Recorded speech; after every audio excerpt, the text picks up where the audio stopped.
Hey everybody, this is Luke Sawyer, Shepherd Police Department, with another edition of Who Knew? Today we're talking about bullying at the Shepherd Middle School with Principal Ben Brock.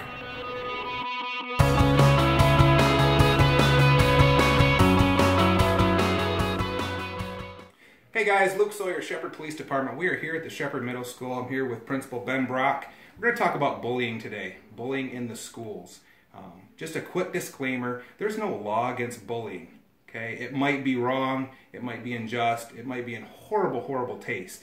But as far as Michigan law pertains, there's no law specifically against bullying. There is a law that says that each school has to have a bullying policy.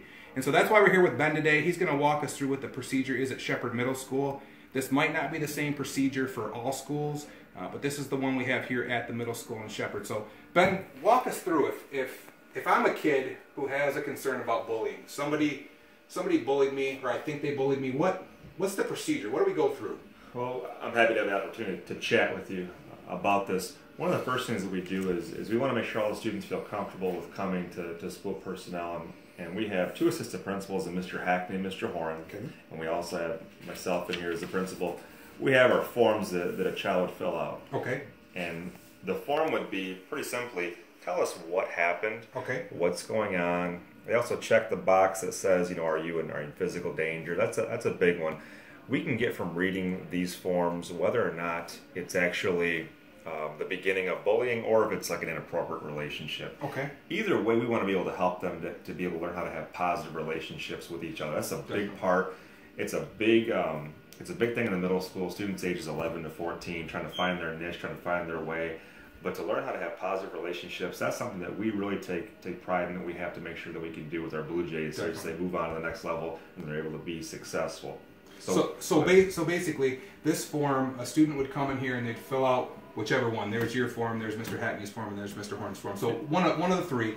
And as you said, this says, is there an emergency? Is it an immediate need? Which means that's going to go to the top of whatever any of you guys are doing, and you're going to get to it right away because there's a very serious concern. Is there physical danger? And then obviously from there it determines whether it's something that you address immediately or you get to later in the day. Yeah, exactly. I mean, there's going to be you rank the priority of which one's coming in.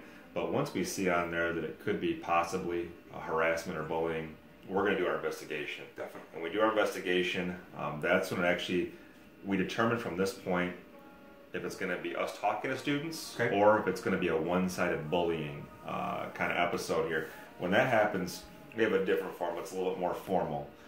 It's the harassment, form with complaints that we would go through and talk about our investigation. Everything that we do, we bring in witnesses, we talk to parents, and I'm going to tell you, at Shepherd, it's the lowest volume I've ever been a part of when it comes to bullying in any school I've ever been at. I've been at multiple different districts.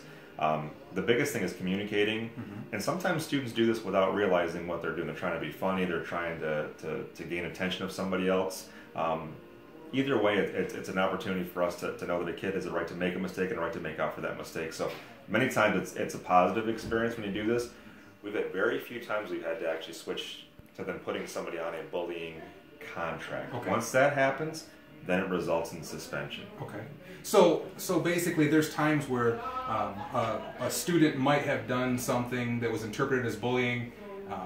Their intention was not to hurt that student, but more they thought they would be the class clown or get some attention, and those are handled differently than a student who is truly being, I guess, what is your interpretation of bullying? Like, what's your definition? Because bullying is a word that's thrown around so much, and people automatically assume that everything is bullying. And you and I have talked before, and I know my philosophy is there's some things, it's not against the law to be a jerk.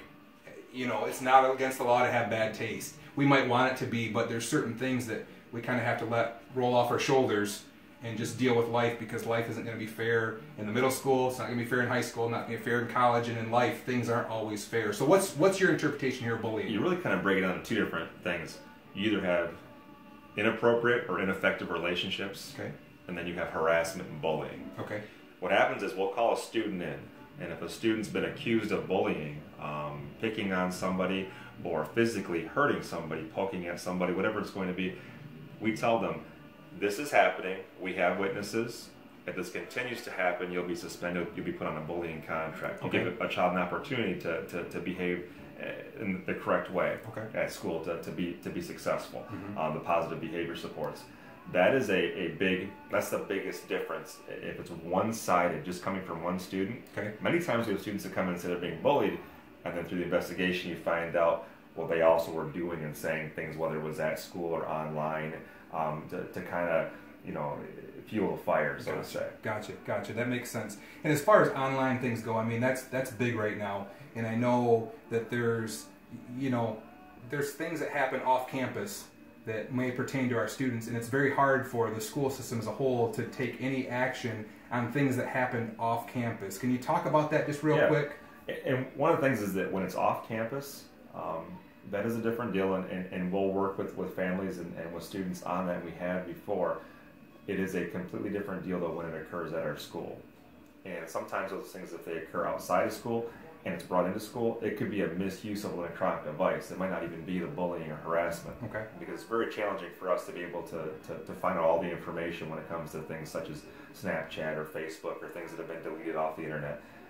When it comes to going through a statement or an investigation here, we're able to meet with all students and get them to put in writing the things that have happened.